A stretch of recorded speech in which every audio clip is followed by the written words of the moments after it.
حضرت فاطمہ رضی اللہ تعالیٰ عنہ اپنے بابا نبی کریم صلی اللہ علیہ وآلہ وسلم سے بہت زیادہ محبت کرتی تھیں۔ ایک دفعہ آپ اپنے بابا نبی کریم صلی اللہ علیہ وآلہ وسلم کے گھر تشریف لائیں تو آپ نے پوچھا کہ بیٹی کیسے آنا ہوا؟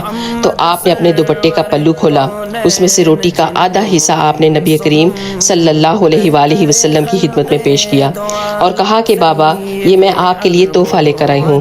تو نبی صلی اللہ علیہ وآلہ وسلم نے فرمایا کہ یہ کیسے؟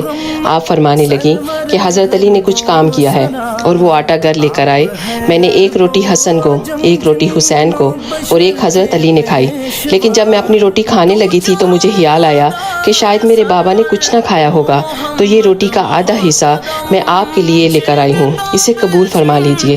تو ہمارے نبی صلی اللہ علیہ وآلہ وسلم نے کہا کہ بیٹی مجھے قسم ہے اپنے رب کی، 3 دن سے میرے پیٹ میں روٹی کا ایک لقمہ تک نہیں گیا۔